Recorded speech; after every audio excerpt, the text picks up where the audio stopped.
I lost everything because I jokingly made the biggest mistake. He now wants a divorce. Hey Reddit, I never thought a casual house party could turn my life upside down. But here I am, pouring my heart out after a joke turned into my literal nightmare. Let me share how a simple joke that I made in good faith is about to end my marriage. I'm honestly ranting on here because I have no idea about what to do. I'm so confused and I see this subreddit on social media a lot, so I think I could actually get some amazing advice from on here. I love my husband and want to save my marriage, so I'm going to give you guys a little backstory to this whole situation. My name is Chloe, I'm 24 years old. My husband's name is Timothy and he is also 24. We've been together since college, but we've only been married for a few months now. We live in the United States. I met him for the first time and I knew immediately that he was the one I wanted to spend the rest of my life with. He was charming, handsome, smart. Everything I wanted in my dream man. We dated for a while before he finally popped the question, which was a few months ago. It was absolutely amazing. We went on our honeymoon and we just came back about, like I just said, a few months ago. I've always been a bit of a jokester and prankster, and well, Timothy has always been more of a serious person. Timothy was always a bit, like I said before, overly serious. So I didn't think much of it because I understand that different people had different personalities in life. His seriousness meant he was a bold, driven individual who always got what he put his mind towards. He had a great career that he had worked hard on, and he was earning well. Our house was even a gift from his parents. I admired Timothy's dedication and ambition. He was the kind of person who set goals and achieved them, no matter the obstacles. It was one of the things that attracted me to him in the first place, the way he carried himself with such confidence and purpose. As I mentioned earlier, Timothy's job allowed me to enjoy the role of being a somewhat stay-at-home wife. While I wouldn't strictly define myself as such because I did work, it was more of a part-time job at an art gallery. This job granted me a certain level of flexibility and freedom that I cherished. This balance between work and personal life kept me happy and satisfied. Though honestly, the pay wasn't great. It was okay for covering some expenses, but Timothy's job brought in the big bucks. The night of the incident is still pretty fresh in my mind, as it happened just a day ago. It was a typical Friday night, and Timothy, who is usually swamped with work, was surprisingly free for the weekend. We decided to kick off the weekend by attending a house party hosted by our mutual friends. The atmosphere at the party was lively, like I'm talking laughter, games, and plenty of drinks. We were all having a great time, enjoying each other's company and catching up on various topics. At one point, the conversation steered toward an ex-friend of ours who had recently cheated on her husband, leading to their divorce. This ex-friend had been cut off from our circle due to her behavior, so we found the situation somewhat amusing. In a lighthearted manner, one of my friends made a joke about how forgiving her husband would have been if she had been the one to cheat. Taking the joke further, I jokingly remarked that if I had been our ex-friend, my husband would never have discovered it. My husband then jokingly remarked that he would have discovered if I cheated. I then countered with another joke that he wouldn't have, and that I know this because I did cheat on him and he didn't find out. To my surprise, everyone except my husband joined in the laughter, finding the situation funny and taking it as a lighthearted joke. As the night went on, I couldn't shake this weird feeling about my husband. His mood completely shifted, and he went from laughing and chatting to being all quiet and distant. I could tell something was up, even though I was a bit tipsy. Normally, he's pretty good at hiding his feelings, especially around other people. But that night, he was like a closed book. He barely talked to me, and when he did, it was like pulling teeth to get a response out of him. I kept asking if he was okay, but he either brushed me off or snapped back with short answers. By the time we left the party and headed home, the tension between us was so evident.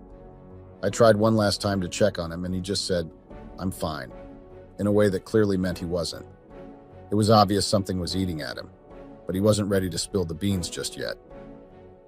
After my husband's cold behavior at the party, I decided to give him some space and time to process whatever was bothering him. I knew from experience that pushing him to talk when he wasn't ready would only make things worse. So I focused on getting us home and settled in for the night. I cooked us dinner, hoping it would lighten the mood, but my husband barely touched his food. It was clear that something serious was on his mind, and eventually he broached the subject. He asked me directly if I had really cheated on him. The question caught me off guard because the joke at the party was just that, a joke. However, I could understand his skepticism given our history. Back in college, at the start of our relationship, I made a mistake and cheated on him. That was because I didn't think we were that serious yet because we had just started dating. It was a rough patch in our relationship, but it still devastated him as he liked me a lot. I owned up to it, apologized sincerely, and promised it would never happen again. And it didn't. There was also the fact that before I came into his life, my husband had been through a lot of cheating in his previous relationships. It's like each time he trusted someone, they ended up breaking that trust by cheating on him. So when I mentioned cheating as a joke, it must have hit a nerve because he's been hurt so many times before. It's not just a fear. It's like a deep-seated trauma that makes him doubt things even when they're meant as harmless fun.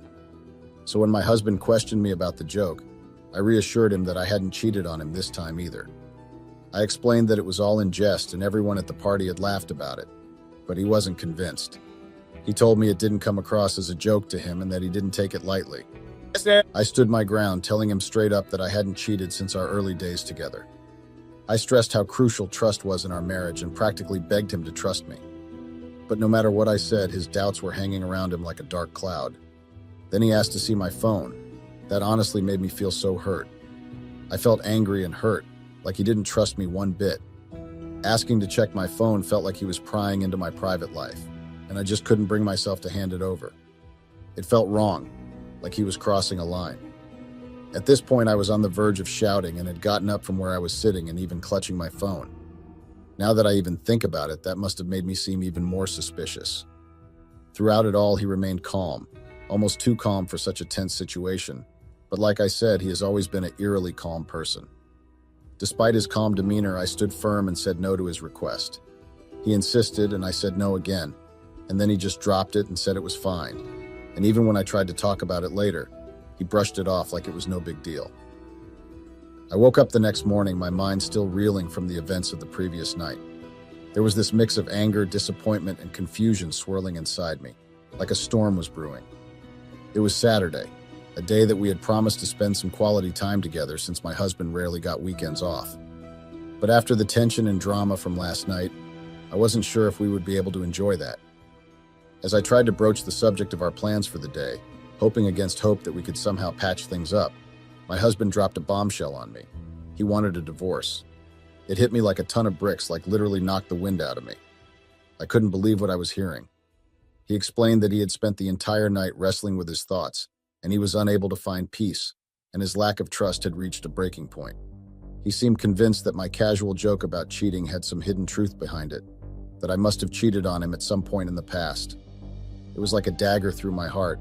Tears welled up in my eyes, and I just started crying because I honestly didn't know what to say. So just imagine me, tears rolling down my cheeks, utterly shocked and heartbroken by what my husband had just told me. I never expected a simple joke to lead to this. He looked at me with such sadness and guilt, and it tore me apart.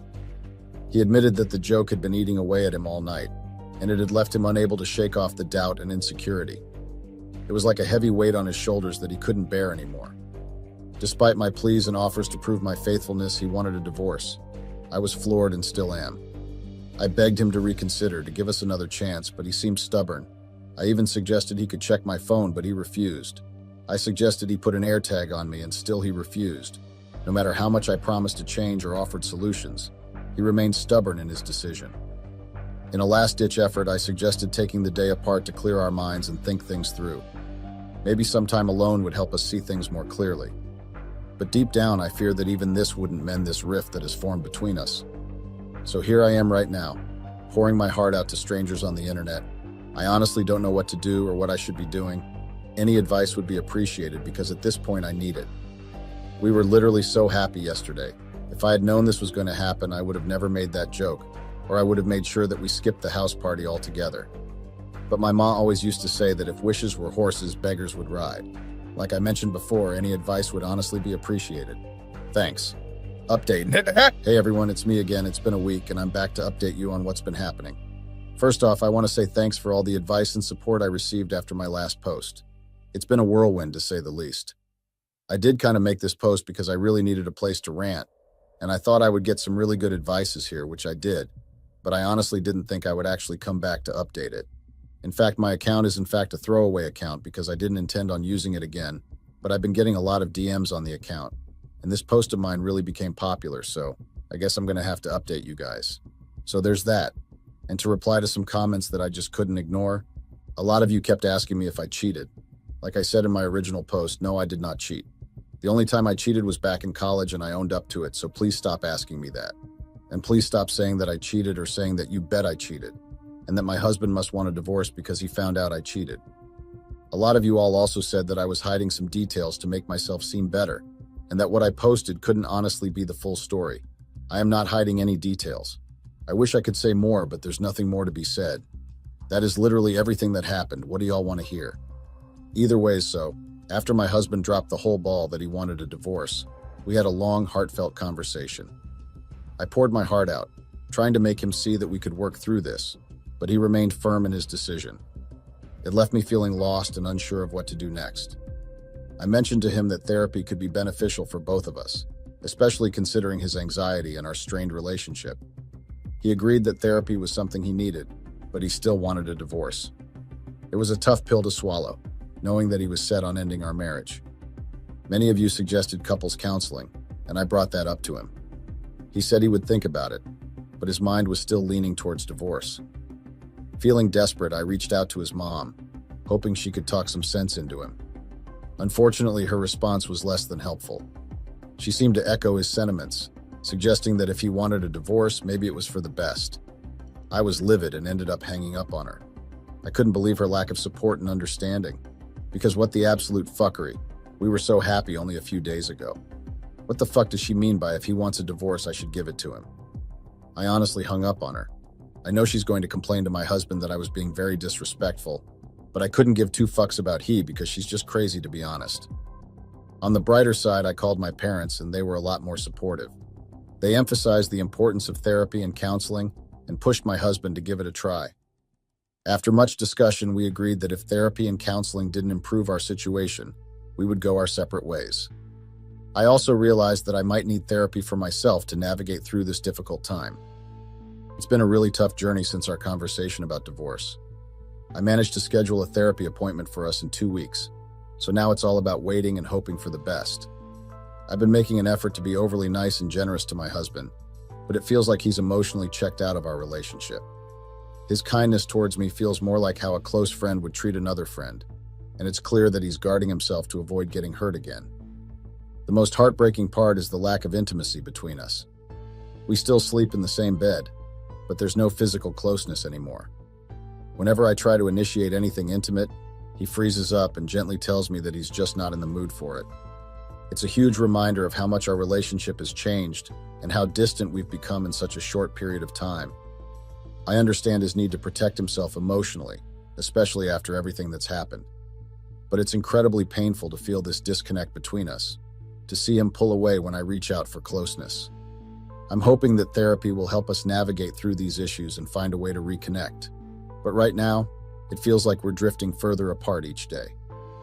The kind words and advice from many of you have been a source of comfort, even though a lot of comments were harsh. I'll keep you all updated if there are any major developments. Thanks again for reading. Update. Hello, Reddit. It's been about 3 months since everything unfolded, and I should have updated you all sooner, but it's been a struggle. I appreciate all the support and messages I've received during this time. So let's get into the update. After our therapy sessions, which included individual therapy for both of us and couples counseling, it was pretty hard to fit all this into my husband's schedule, considering how busy it is, but we kind of made it work. It became evident that my husband had emotionally checked out of our relationship. He was responsive to individual therapy and was making progress according to his therapist, but when it came to couples counseling, it felt like he wasn't fully invested. Despite knowing that I would be wrong, I checked his phone constantly until I moved out. I checked his laptop. I checked everything. I even checked the security cameras, and there was nothing and not even any deleted footage. I checked thoroughly and found no evidence of him cheating. He's not the type, and he's always been against infidelity. However, the emotional distance between us persisted, and we ultimately decided to part ways as we had previously agreed upon, so I'm now just waiting to get served. The process of moving out was tough. The house we lived in was in my husband's name, and it was a gift from his parents, so I had to rely on my parents to help me pack and move out. Returning to my parents' home after thinking I had moved on is incredibly painful. I miss my husband deeply, and I regret the chain of events that led us here, especially that house party incident. I've been feeling incredibly sad lately. I miss him like crazy and find myself crying way too often. I'm trying my best to move on, but it's tough. What hurts even more is seeing him seem happier on social media. It makes me wonder if my nagging and complaining drove him away. I mean, I can be a bit of a complainer, I'll admit that. Scrolling through his posts, I can't help but think, is he happier without me bugging him? It's a gut-wrenching feeling. I question if I pushed him away with my constant need to vent and my frustrations over little things. Was I just too much for him to handle? But then I remind myself that social media isn't the whole story. It's just a highlight reel. Maybe he's putting on a happy face to hide his own pain. Maybe he's finding distractions to cope with the breakup. I have my moments of self-doubt, wondering if I'm to blame for everything falling apart. Relationships are complicated, and we all have our flaws. Maybe we both played a part in this. Despite it all, I'm trying to find peace and move forward. I hold on to memories and hope that one day the pain will ease. LOL, now I sound like a poet. For now, though, I'm taking it one day at a time, navigating through my mix of emotions and trying to find my way without him. Update. Hey Reddit, it's good to be back with an update. First off, I want to express my gratitude for all the support and love I've received since my last post. It's been overwhelming in the best way possible. Sure, there have been some harsh comments and people saying I deserved what happened, but those voices don't carry as much weight as the positive ones. The kindness and encouragement I've received, including the direct messages checking up on me, mean the world to me. It's been 4 months since my last update, and I feel like I owe you all a glimpse into what's been happening. Many of you suggested self-care activities and hobbies to help me cope with the pain, and I want to thank you sincerely for those suggestions. They've been incredibly helpful in navigating through this challenging time. One thing I'm grateful for is that nobody here is placing blame solely on my ex or me. The truth is, it wasn't solely his fault or mine. We both played a role, albeit unintentionally, in the circumstances that led to the end of our marriage. It's a realization that has brought some peace amidst the whole shitstorm. As for the legal aspects, we went through the court proceedings and thankfully it was a peaceful process. Given the short duration of our marriage, I didn't receive a substantial settlement, but I did get a reasonable amount of alimony. My ex didn't contest providing financial support, which I appreciate. It shows a level of respect and understanding despite the circumstances. What's surprising is how quickly our marriage came to an end, not even lasting a year. However, on a positive note, my ex and I are on good terms now. We're cordial, almost friends, and who knows, maybe there's potential for something positive in the future. It's a small ray of hope that I'm holding on to as I continue moving forward. Update. Hey Reddit, it's good to be back after quite some time, about a year and a few months to be exact.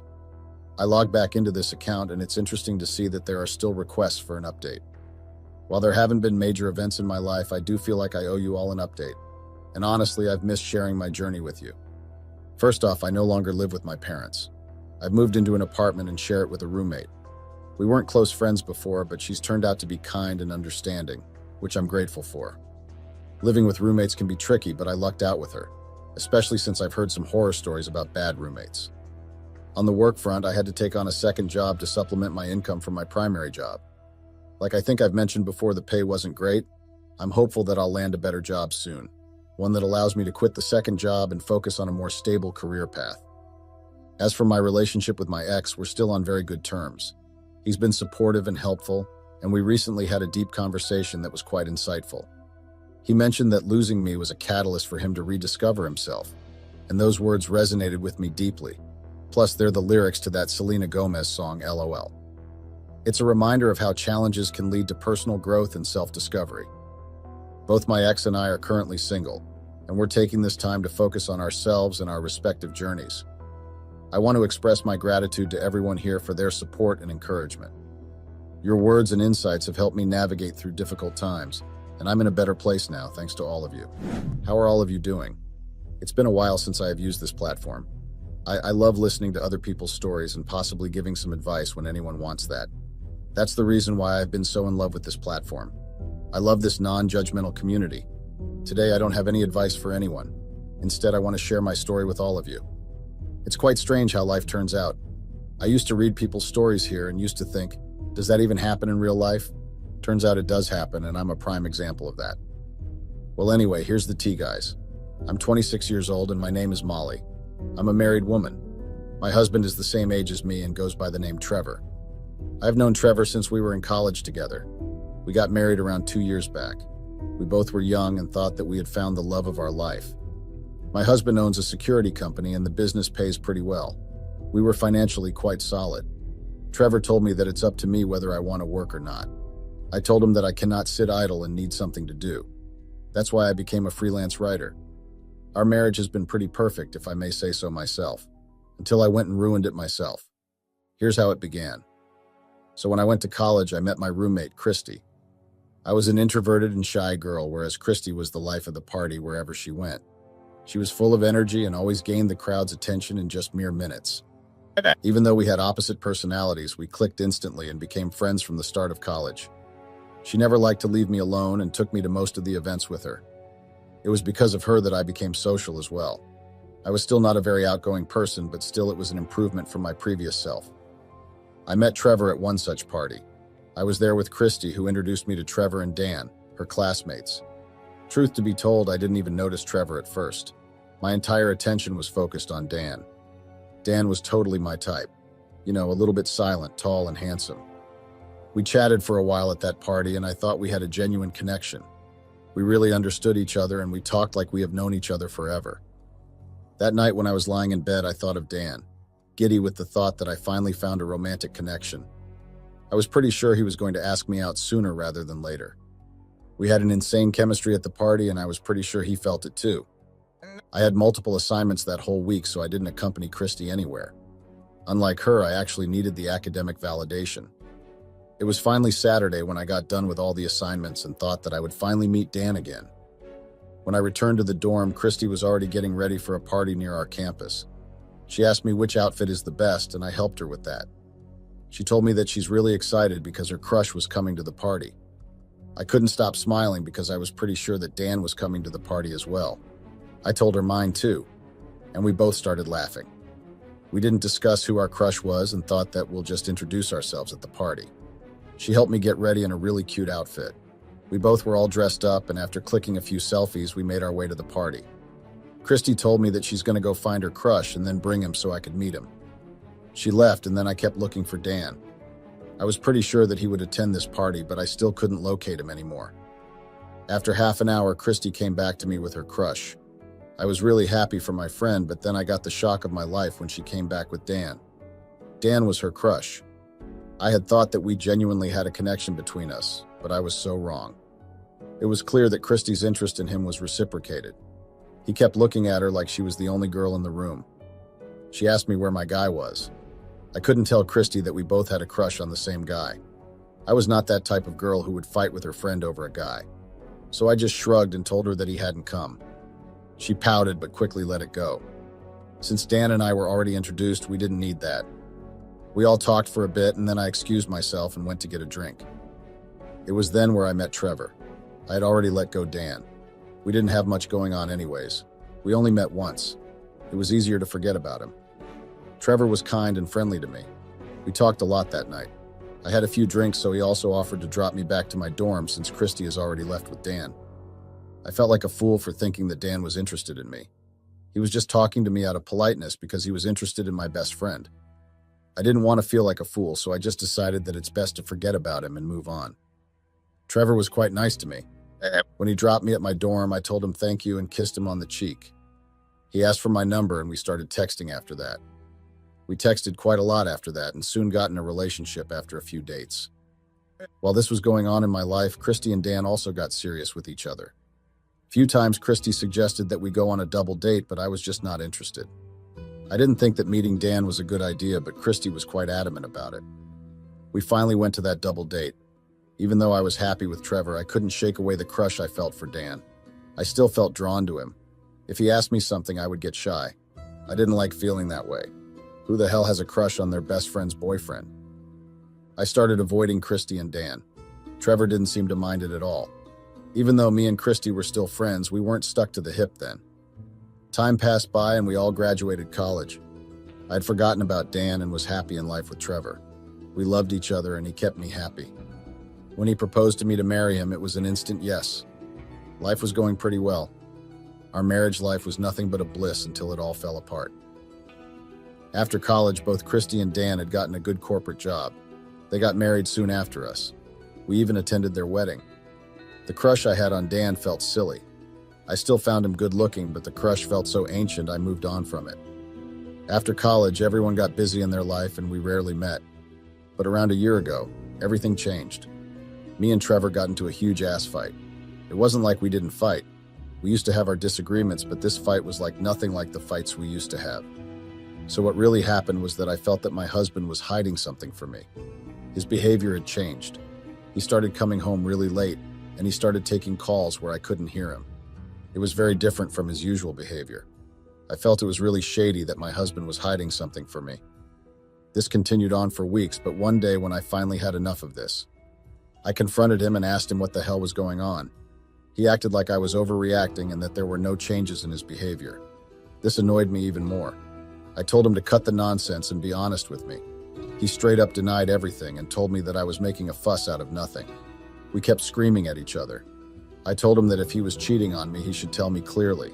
He got mad that I thought so low of him. When I asked him to see his phone, he kept on saying that he cannot give it to me. I was so sure that he was cheating on me. I even told him that he should leave me if he has to cheat on me. We both were really mad at each other. It was the biggest fight of our relationship. I couldn't stay in the same place as him, so I went out. I needed a drink, so I went to this bar. I just wanted to drink martini and swallow all my hurt and anger, but turned out the universe had plans for me. While I was having my drink in silence, I heard someone calling my name. This guy came to my side and just stood there. When I looked up at him, it was none other than Dan.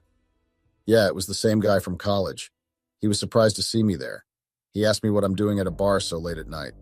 I told him that I just needed a drink. He asked where Trevor was. I told him we got in a fight. I was already a bit tipsy by then, so when he mentioned Trevor, I got a little emotional and had tears in my eyes. Dan didn't fail to notice that. He sat down by my side and started talking to me. He was trying to comfort me with random conversation and lame jokes, and I was grateful for that. I got more drunk while talking to him. We talked for a good time. I asked him what's going on with him. He told me that he had come to the bar with some client and was leaving when he saw me there. I asked him where Christy was. He told me that she is out of town for work and wouldn't be back to town for quite a few days. I listened to him talking and laughing, and it felt like my crush was coming to life again. He was just so gorgeous. I might have been a bit too drunk because I lost all my filters. We were talking about college parties when he mentioned that we also met at one such party. I told him I remember. I got a crush on him that day. He almost spilled his drink when I said that. I realized what I said, but it was too late to take it back. It took him a moment to process everything. He then shocked me even more when he told me that he had a crush on me too. He told me that he really liked me and was smitten by me at that party. I couldn't believe him. This guy liked me too. We could have been something. The next thing I know, I'm not in my seat anymore and we are kissing each other. I don't remember exactly who initiated it, but we were kissing passionately like it was one in a lifetime kind of opportunity. Dan took me to his car and we hooked up there. It was like there was nothing in this world except us. I loved feeling that way. I used to think so much about him, and now I was finally with him. It seemed too good to be true. I'd forgotten everything at that moment. I didn't remember that I was married and someone's wife. After we were done with the deed, Dan asked me if I wanted to go to his house with him. I almost said yes, but then remembered that my husband was at home waiting for me. I told him that I needed to go home. He nodded in understanding and dropped me back home. I came home quite late at night and found Trevor to be sleeping in the bedroom. I was grateful that he was already asleep because I didn't know what I would have said to him if he was awake.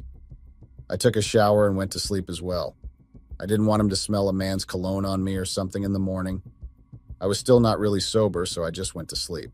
It wasn't until the morning when I woke up with a killing hangover that I realized what happened last night.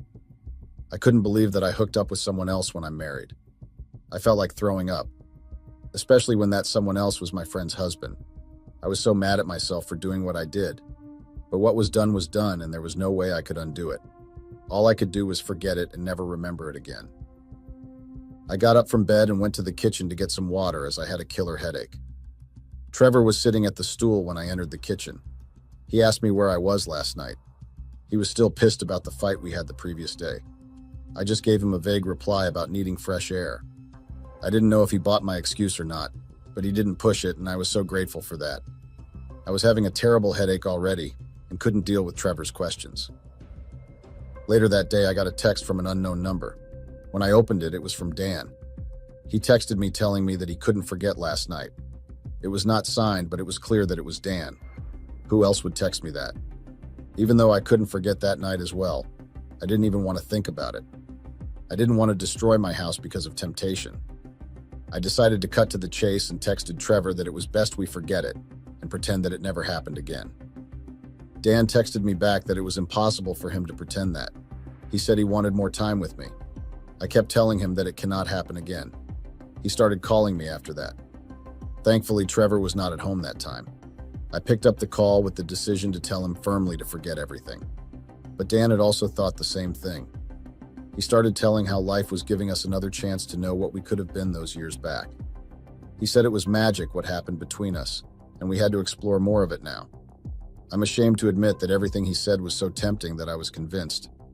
I told him that if we did this, then we had to make sure that this does not reach anyone. I didn't want our spouses to get to know this. Dan agreed immediately. He said he doesn't want Christy or Trevor to know this either. He said this will be just our secret. Dan told me that he will send me the location where we were going to meet the next day. The next day, after Trevor left for office. I got dressed and left for the location Trevor had sent me. It was a good location. It was on the very outskirts of the city.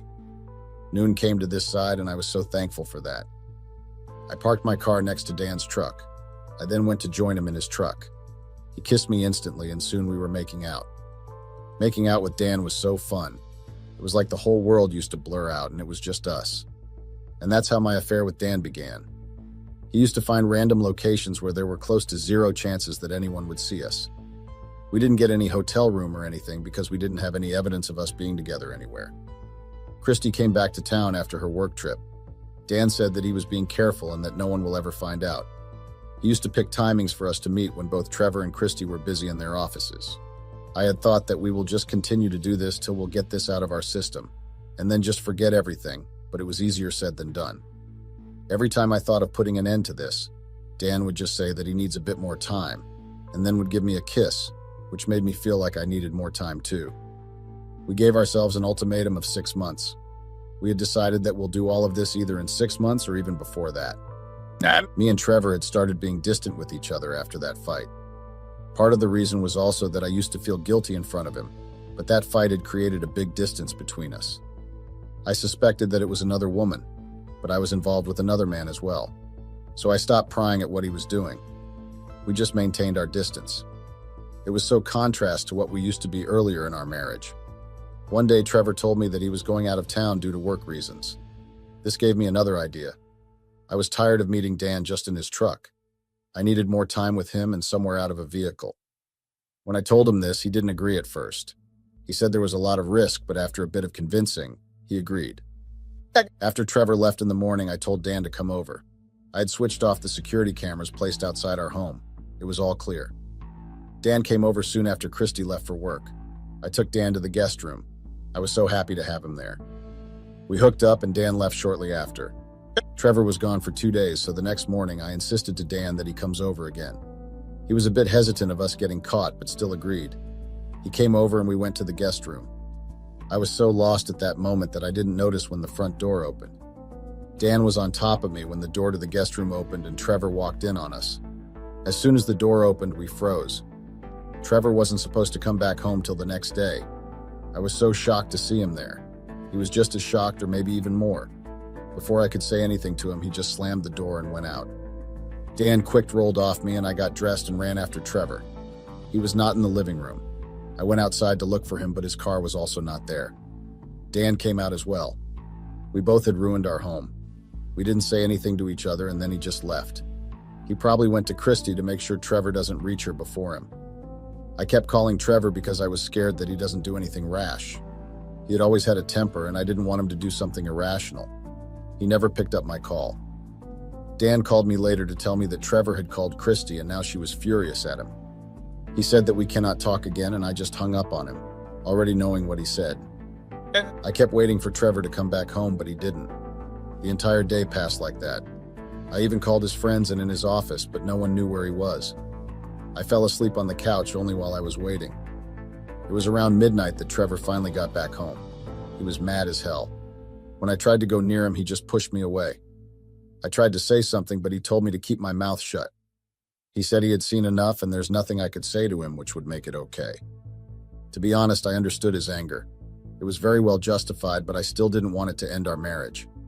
I know it was very selfish of me, but I just couldn't watch my house get destroyed just like that. I kept telling Trevor how it was just a temptation and meant nothing else. I tried to reason with him how it was just physical. There were no emotions involved. It was the wrong thing to say because when I said it, he got even more upset.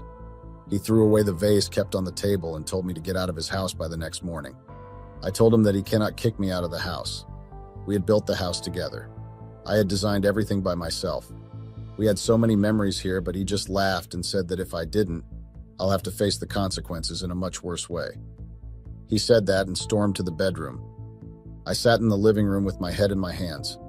The reality that I had ruined my life finally sunk in. I ruined my beautiful marriage just because of a meaningless affair. I thought that I deserved one more chance. One small mistake cannot end all those years I had spent with Trevor. I thought that his anger might cool down a bit in the night, and then I can try to convince him in the morning about me giving me one more chance. I decided that I was going to give all my efforts if Trevor decided to give me one more chance. I decided to not leave the house like he had asked and instead to stay and try to talk to him. The next morning, when Trevor woke up and found me downstairs, he got pissed. Like really, really pissed. He asked in a very harsh tone what I was still doing here. I told him we needed to talk, but he just said that I should have talked to him before going to bed with another man. I told him to listen to me just one time, but he was not interested. He was just screaming how I betrayed him, and that too with his friend. He even abused Dan and said how we both were disgusting human beings. He asked me how I could do that to him. I had no answer for his question, so I just stood there with my head down. He looked at me with so much hatred in his eyes and told me how he came home earlier because he wanted to spend some quality time with me, but never knew that I was such a horrible person. Yet, he told me to leave his place as soon as possible and to never show him my face again. He himself brought my suitcase and asked me to get out of there. I was ashamed and embarrassed that I was being thrown off like that. I was humiliated enough and decided it was best if I left then. I thought that maybe staying time apart will give him some perspective and he'll forgive me. I left the house and went to stay at my sister's place in the same town. She was really mad at me that I cheated on my husband, but because she was my only sibling, she had to come to my rescue. I decided that I'll stay at her place for a few days, and then maybe I'll go back and live with Trevor or find something else of my own. I kept texting Trevor, hoping for a reply or something, but I didn't hear even a peep from him. He used to see my texts but never respond. A few days passed like this and I was already a mess. I missed Trevor. My mind kept going back to the time when we were together and happy. It seemed like such a long time ago. I was genuinely regretting what I had done. I thought I was in my lowest phase of my life. I had lost my husband and my home. I didn't think anything much worse could have happened, but I was turned wrong. It had been 2 weeks since I went to a coffee shop to get a coffee. I was sitting in the coffee shop when a strange man came and sat in front of me. I was quite shocked as to what was happening when he called me by my name and said hello. He gave me a smile which really creeped me out. I asked him how he knew me. He didn't reply to my question. He told me that he is from a bank. I had never heard of that bank. Yeah. He said they have been trying to contact me for a week, but I never gave them any reply. I didn't understand why these people wanted to contact me. I didn't have a bank account in their name. I asked him what he wanted to talk about. He brought out an envelope and told me that he wanted to give this to me. He said they went to my mentioned address, but they were told I don't live there anymore. I was still confused as to what the hell this guy was talking about. I opened the envelope and found a credit card bill in my name. It listed so many expenses that I got a whiplash. The total amount was $50,000. I told this guy that it was a mistake, and they must be looking for someone else because it cannot be me. I told him that I didn't have a bank account in their bank. He looked at me like I was kidding. He said he was not mistaken and showed me my bank details. There was an account in my name with all my IDs. IDs I didn't bring with me and were still at home with Trevor. The bank guy continued telling me that they would have emailed me or texted me a message, but the email address was not in use anymore, and the phone number given wasn't in service anymore either. I was baffled with everything that was happening. How can I get a debt of $50,000 without even spending anything? I told him that I'll get back to him. He told me that I had a month to pay the entire amount. He just wanted to deliver the bill in person. I knew I wanted answers, and the only person who could give them to me was Trevor. I called a cab and went to the house. Trevor was not there, and the main gate was locked up. I had to find him somehow, so I went to his office, but he wasn't even there. I asked everyone where he was, but no one really knew. I kept calling Trevor, but he didn't pick up. It was almost evening, so I went back to my sister's place. I took out my laptop and researched more about the bank. Turns out it was one of those banks where you can easily open an account with basic documents. I went through their policies and saw that they were very strict with their policies about debt, just like most banks. They didn't even have that installment system. It meant that I had to deposit the entire amount in just one go, and that too in just 1 month. Trevor had to explain this to me. I kept calling him and leaving texts, but I got nothing but silence. I decided to go to the house the next day, and in the early morning before Trevor goes anywhere. I didn't have this much amount with me. How the hell was I supposed to pay this amount? The next morning I left for home and Trevor was in the house only. I asked him what the hell was going on. He asked me why I came back here. I told him to first tell me why there was a debt of $50,000 on my name, and that too from a bank whose name I had never heard of. When he heard this, he finally smiled like he had gotten something he wanted. He said that it took them quite long to figure out my location. I looked at him with confusion. He just shrugged and started telling me that I should be more careful. Identity theft is getting quite serious these days. I told him to not feed me that nonsense. All my IDs and documents were kept here only. How could someone use them to open a bank account in my name? He smiled and said that maybe I gave it to them. I was shocked to hear this. My husband had given my identity to criminals. I asked him why he would do that and why did he even know people like that. He said that I was forgetting that owns a security company, which meant that he knew all kinds of people. He asked me if I remembered when I was doubting him and thinking that he was having an affair because he was always on his phone or in his office. It was because he was tracking these group of cyber criminals who were stealing people's IDs and committing financial frauds with them. I was still processing everything when Trevor continued telling me that when he saw me with Dan, he knew he wanted to see me suffer, and that's when he contacted them and gave them all my IDs. I asked him what he would get out of this. Why was he being like this? He got angry as he remembered something and then said that I betrayed him and broke his trust. He said I deserved it for hurting him like that. He kept telling me how he wanted to build a complete life of luxuries for me, but I gave up everything for just a meaningless affair. The anger and hurt in his voice were so evident that I couldn't stop crying. He told me that I should not waste my crocodile tears. It does nothing to him. He told me that I should get out and never try to contact him again. I was just leaving the house when he told me that I should keep checking my bank account statements. I thought that was a very specific and weird thing to say.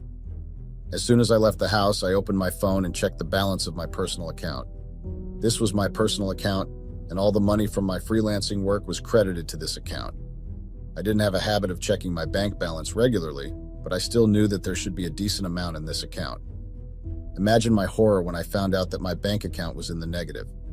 I checked the transactions and saw that someone had withdrawn all the money from the account using my credentials. I was so hurt and pissed that I started crying right there. I didn't think anything worse could happen when Trevor threw me from the house, but this was nothing I could have thought of. In the span of a few days, I had lost my husband, became homeless, and now I was broke with a debt of $50,000. I couldn't stop crying. I had no effing clue what I was going to do. I somehow controlled myself and went back to my sister's place. She got worried when she saw me with puffy eyes. I told her everything. She told me that we could file a complaint, but I told her it wasn't going to do us any good. These are really sharp cyber criminals. They covered their tracks well, and there was nothing that we could do now. She calmed me down and told me that we'll figure something out. I just kept crying in her arms. Few days passed like this. After that day when Trevor caught us, I had not heard a word from Dan or Christy. I wouldn't have called him, but I was desperate for help and thought that maybe I could get a loan from him. When I called him, he picked up, but his tone was completely different from what it used to be with me. He asked me quite harshly why I had called him. I was quite taken aback with his tone, but still told him that I needed his help. He said that he cannot do anything. He had finally convinced to give him another chance. She had forgiven him, but if she found out that he talked with me, she was going to lose her mind. She told me that I should not call him again, or he will block me. The guy who convinced me to have an affair with me was telling me that he was going to block my number. I was officially at rock bottom. There was no one who was going to help me. I decided to get whatever work I could get to take it. If everything was already not enough, Trevor also sent me divorce papers. His lawyer said I could contact my lawyer, but I didn't have any money to afford a lawyer and then seek alimony. I didn't have the energy for that, so I just signed wherever they asked. They said that they'll contact me as and when required. So yeah, that's it, guys. That's the summary of everything that had happened in the past days. From having a sweet and a perfect wedding life, I got to this homeless and broke life. Karma is really real. It got me back from my affair with Dan. Even though I'm really hurt with what Trevor had done with me, I couldn't fault him. When he loved me with everything. So how could I expect him to take his revenge half-heartedly? He wasn't that type of guy to do things half-heartedly. Currently, I'm working non-stop at writing for small companies. It's nearly not enough for what I need right now, but it's still better than nothing. I'm still crashing at my sister's place. It was a good thing that she lived alone, otherwise I didn't know what I was going to do. Currently, I have no idea what is going to happen, so I'm just figuring out one day at a time. Thank you guys for listening to my story. If you have any comments or suggestions, please leave them here.